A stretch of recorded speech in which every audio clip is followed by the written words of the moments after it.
ডাক্তারবাবু। হ্যাঁ আসুন, বসুন। বীণাপানি বসু, ওনার কন্ডিশন এখন আগের থেকে অনেকটাই রিকভার করেছে, উনি এখন বেশ ভালো আছেন। তাহলে চিন্তার কিছু নেই তো? না, চিন্তার কিছু নেই, তবে এখন কতগুলো টেস্ট বাকি আছে, সেই টেস্টের রিপোর্ট এলে আমি ফাইনালি আপনাকে জানাতে পারবো। আরও কয়েকটা দিন সময় লাগবে। আচ্ছা, আর আপনি বলেছিলেন চিকিৎসা পরীক্ষা এসবের জন্য মোট 30,000 টাকা লাগবে। 10,000 টাকা তো অ্যাডভান্স দেওয়াই হয়েছিল, বাকিটা। দেখুন, পেমেন্টের ব্যাপারে নেগোশিয়েট করার কোনো রিকোয়েস্ট আমাকে করবেন না। ট্রিটমেন্টের খরচ এর থেকে আর কমানো যাবে না। না না, আমি সেসব বলতে এখানে আসিনি। আমি বাকি 20,000 টাকাটাও জোগাড় করে ফেলেছি। ও, তাহলে তো কোনো প্রবলেম নেই, আপনি বিলিং সেকশনে যান আর গিয়ে টাকাটা জমা করে দিন। আচ্ছা দাঁড়ান,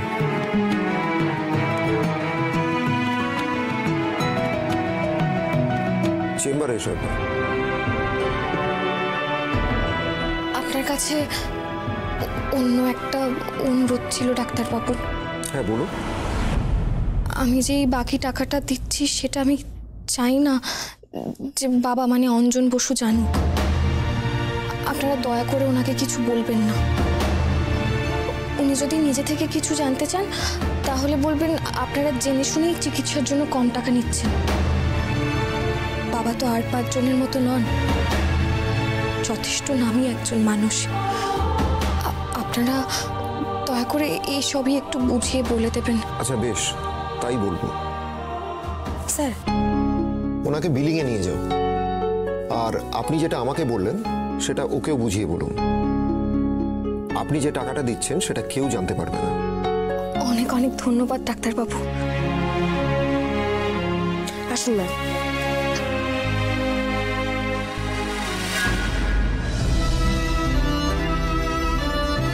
নীলা কোথায় গো? ও তো ফোনটে আর মিষ্টিকে আনতে গেছে। ও আচ্ছা, দাঁড়া, চা নিয়ে আসি। হসপিটালে গেলে তো ওরা টাকার কথা বলবে, কিন্তু হ্যাঁ সে তো বলবেই, আর কালকে টাকাও দিতে হবে। কিন্তু কালকের মধ্যে তো টাকা জোগাড় হবে না। দেখা যাক কি হয়। আমি একজনকে বলেছি, হসপিটাল ম্যানেজমেন্টের সঙ্গে সে কথা বলে যদি কিছু করতে পারে। কমাতে পারলেই তো ভালো, কিন্তু কিন্তু যদি না পারে? আমি যদির ওপর কিছু বলতে পারছি না দীপু। আমার মাথাটা কাজ করছে না। কোথায় গেছিলে? ফোনটে মিষ্টিকে আনতে? হ্যাঁ। তা কোথায় ওরা?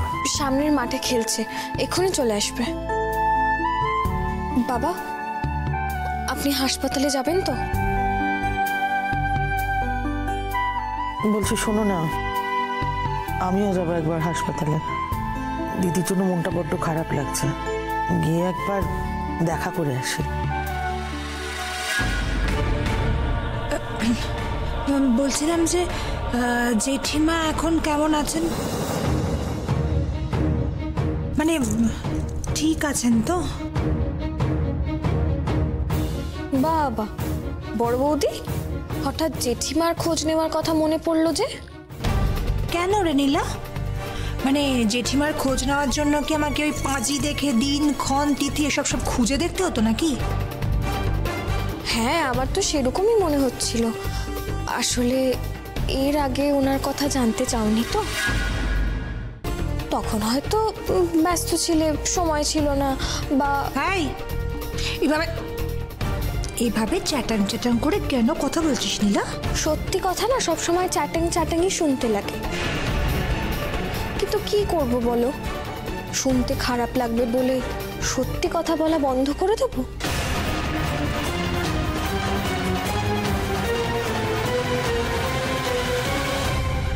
তা তুই কি বলতে চাইছিস নীলা? আমরা টাকা দিতে পারিনি বলে জেঠিমার খোঁজটাও নিতে পারবো না? হ্যাঁ মা, বাবা? টাকার কথা তো আমি তুলিনি, তুমি নিজেই তুললে। কেন জানি না ঠাকুর ঘর আর কলা খাওয়ার প্রবাদটা মনে পড়ে গেল।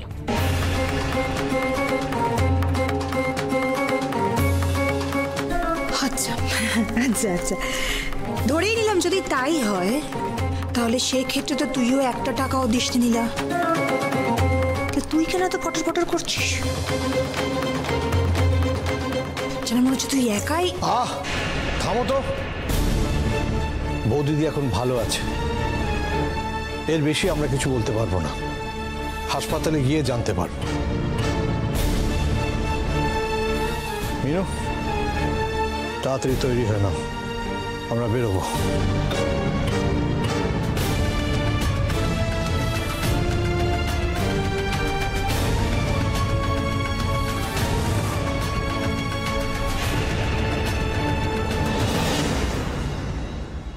মেজো মেজো মেজো মেজো, ও বাবা, তুই তো এসে একদম ফুর্তিতে ঘর সাজাচ্ছিস, এই তো টেনশন হচ্ছে না?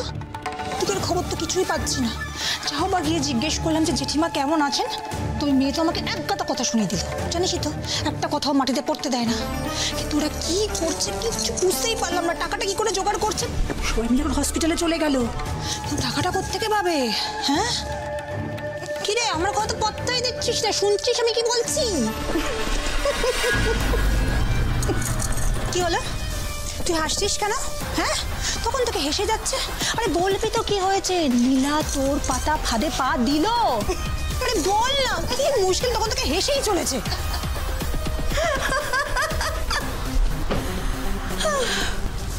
হাসির কারণ আছে বলেই তো হাসছি বর্দি। হাসছি কারণ ওরা এখন খুব বড় বিপদের মধ্যে আছে, আর আমার ধারণা খুব শীঘ্রই আরো আরো বড় বিপদ, আরো অশান্তির কালো ছায়া নেমে আসবে ওদের জীবনে। সে কালো ছায়া নেমে আসুক, আমিও সেটাই চাইছি, কিন্তু আমাকে অন্ধকারে আর রাখিস না সোনা। বল না, আমাকে সবটা খুলে বল না। বলবো বলবো বর্দি, সময় আসলে সব বলবো। সেই সময়টা কবে হবে বল না। আর দুটো দিন অপেক্ষা করো না, সময় তো আসবেই। না, একে আর ঘাটিয়ে লাভ নেই। বলবে না যখন একবার বলে দিয়েছে, এর মুখ থেকে এখন আর কিচ্ছু বার করে যাবে না। কিন্তু যেভাবেই হোক জানতে তো আমাকে হবেই, বলে আমার তো রাতে ঘুমই হবে না। কিন্তু কি করে জানবো?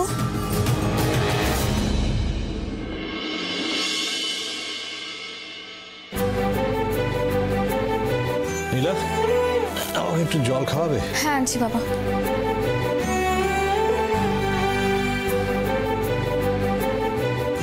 এই দেবো, বলছি জেঠিমা এখন কেমন আছে রে? এখন অনেকটা বেটার, ডক্টরের সঙ্গে কথা হয়েছে। বাবা, বলছিলাম যে মানে ওই জেঠিমার ট্রিটমেন্টের জন্য আমি যদি কিছু...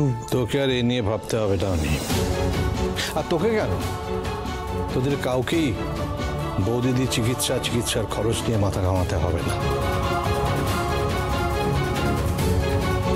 বাবা চল। এরকম কথা কেন বললেন আপনি বাবা?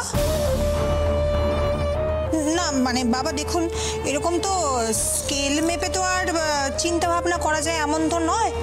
বাড়ির একজন মানুষ হসপিটালে আছেন, আর তাকে নিয়ে আমরা চিন্তা করব না, মাথা ঘামাবো না? থাক বড় বৌমা, মানুষটার জন্য তোমাদের কত দুশ্চিন্তা সেটা কম বেশি এতক্ষণ আমরা সবাই বুঝে গেছি। দেখো প্লিজ, তুমি আমাদেরকে ভুল বুঝো না। আমি জানি আমরা টাকা দিতে পারছি না বলেই তুমি আমাদেরকে এতগুলো কথা শোনালে, কিন্তু বিশ্বাস করো মা, আমাদের কাছে সত্যি টাকা নেই। চর্বিত জল বোনের তো কোনো দরকার নেই। আমি তো বললাম তোমাদের বিন্দু মাত্র মাথা ঘামাতে হবে না। বৌদিদির চিকিৎসার টাকা সব জোগাড় হয়ে গেছে।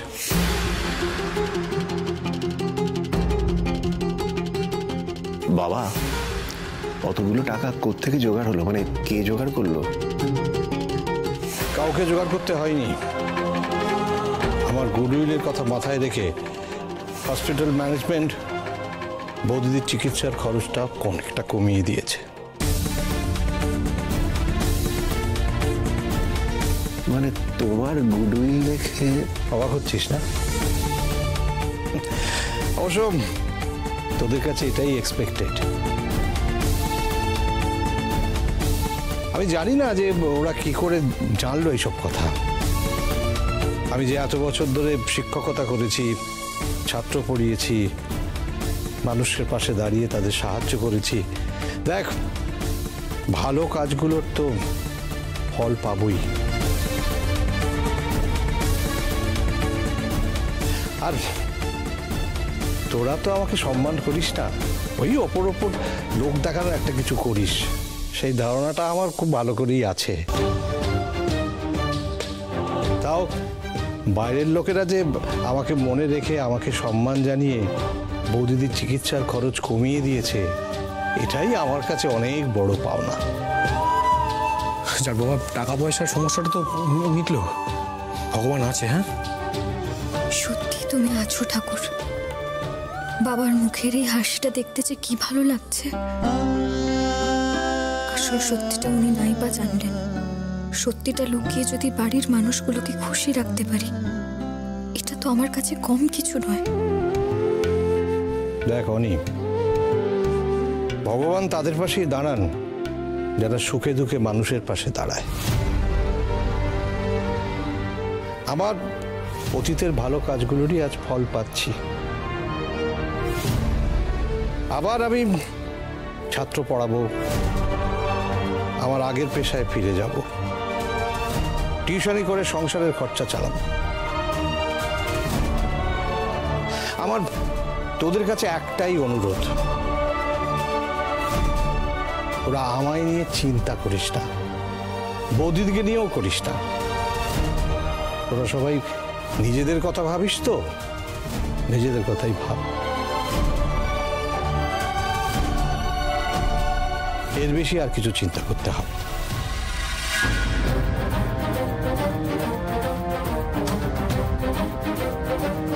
পদ ভাবে আমি দেব, রথ ভাবে আমি। আপনার গুডউইল, আপনার সম্মান, টাকার ব্যবস্থা তো নীলা করেছে বাবা। কি করে করেছে জানেন? বারে গান গাওয়ার বায়না নিয়েছে, এবার সেই বায়না মেটাতে বারবার নীলাকে বাড়ি যেতে হবে। একটু বাড়াবাড়ি রকমেরই ব্যাপার স্যাপার, কিন্তু এইবার তাহলে আমার খেলাটা শুরু হোক। ব্যাপারটা ঠিক কি হলো আমার কিন্তু মাথায় কিছুই ঢুকলো না। আমিও ঠিক বুঝলাম না। অত বুঝে কাজ নেই, টাকার যে দরকার পড়ছে না, এটাই সুখের খবর।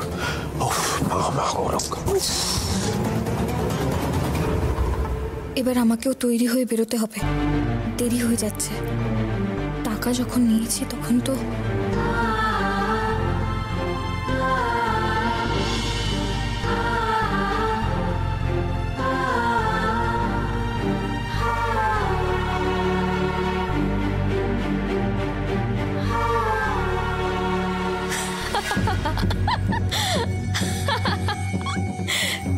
কিরে, লজ্জা করে না?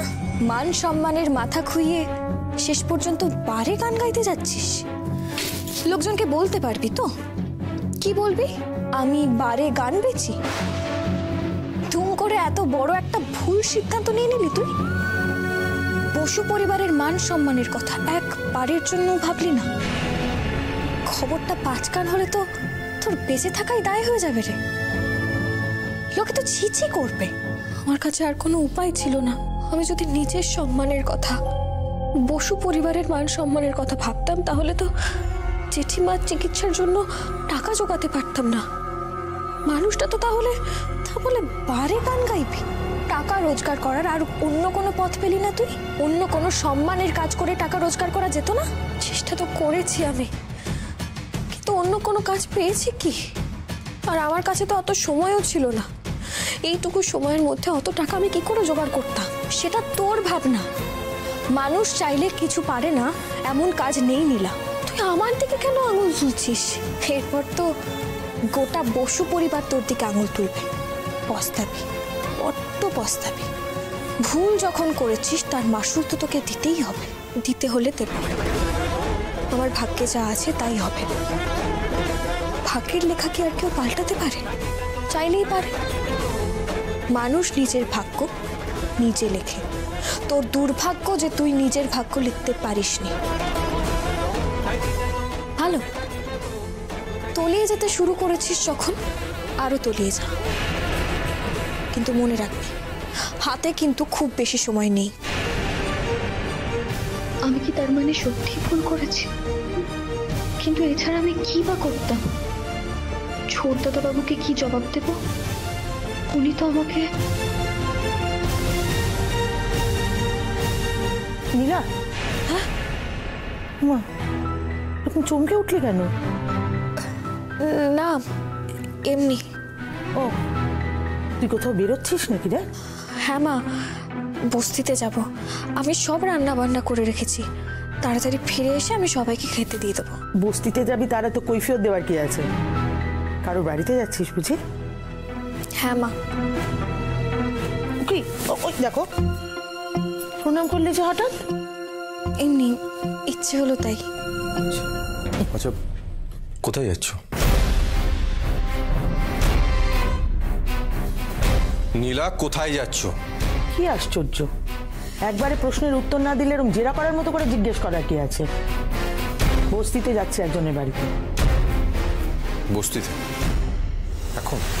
আপনাকে বলেছিলাম, আপনি ভুলে গেছেন। বস্তিতে ওই এক দিদির ছেলের জন্মদিন, বারবার বলেছিল আমায় যেতে। জেঠিমার অমন অবস্থা ছিল, তাই ভেবেছিলাম যাব না। কিন্তু এখন তো উনি অনেকটাই সুস্থ আছেন, তাই এখন ভাবছি যাই। এতবার করে বলেছে যখন, ঘুরে আসি একবার। চিন্তা করবেন না, আমি তাড়াতাড়ি ফিরে আসবো। যা, কিন্তু হ্যাঁ রে, জন্মদিনের অনুষ্ঠানে যাচ্ছিস, কোনো গিফট দিবি না? না মা, আজ আর কিছু কেনার সময় নেই, পরে আমি দিয়ে দেব। আচ্ছা ঠিক আছে, সাবধানে যাস।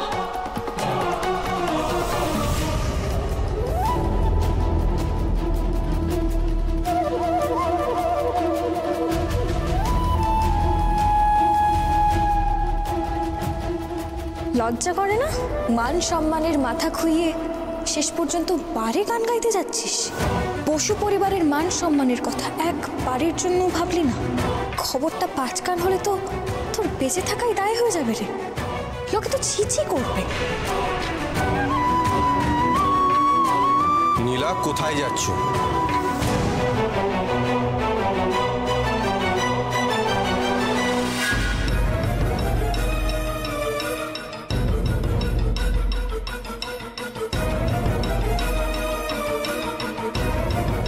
দেখলে তো বর্দি, এই সময় পটের বিবি সেজে গুজে বাড়ি থেকে বেরোলো।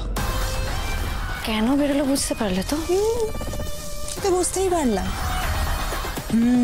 তার মানে জেঠিমার চিকিৎসার টাকা নীলা জোগাড় করছে।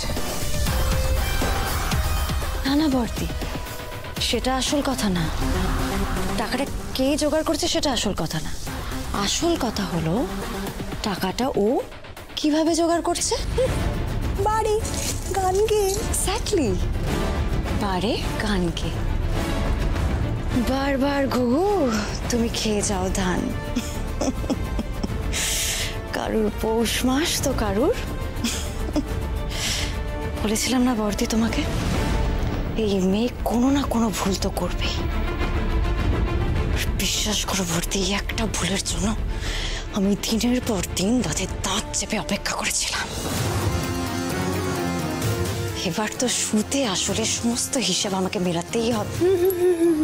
এটা ভুল নয় রে, এটা হচ্ছে মহাভুল। ঠিক এরকমই একটা ভুল মহাভারতে অভিমন্যু করেছিল। ওই একটা ভুলের জন্য চক্রব্যূহের মধ্যে। ঠিক, একদম ঠিক। এই নীলাটাকেও এই চক্রব্যূহ থেকে কিছুতেই বেরোতে দেওয়া যাবে না। কোনো প্রশ্নই ওঠে না।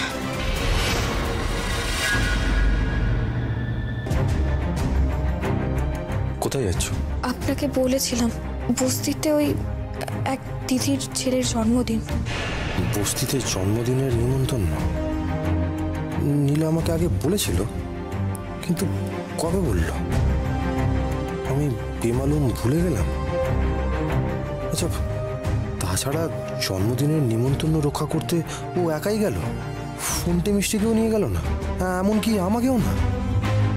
বস্তির সবাই তো আমাকে খুব ভালোবাসে, দেখা হলেই জামাই জামাই করে। সেখানে ওনারা নীলাকে একাই নিমন্ত্রণ করলেন।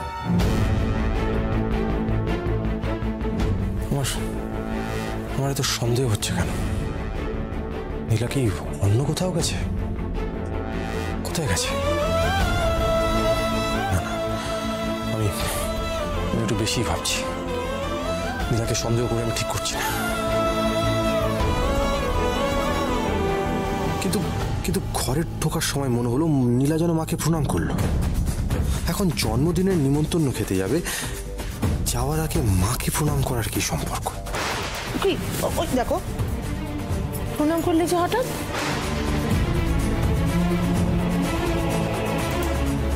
ও কি আদৌ আমাকে নিমন্ত্রণের কথা জানিয়েছিল? না না না না, জানালে আমার মনে থাকতো। ও কোনো কারণে মিথ্যে কথা বলছে, কিছু লুকাচ্ছে ও। না না না, আমি একটু বেশি ভেবে ফেলছি মনে হচ্ছে।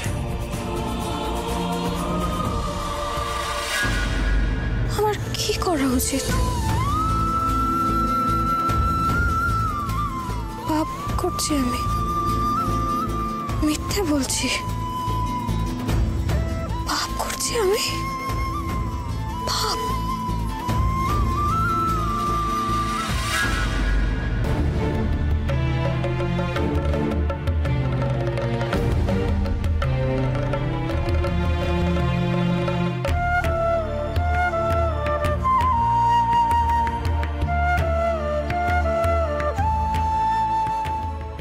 আমাকে ক্ষমা করে দিও ঠাকুর।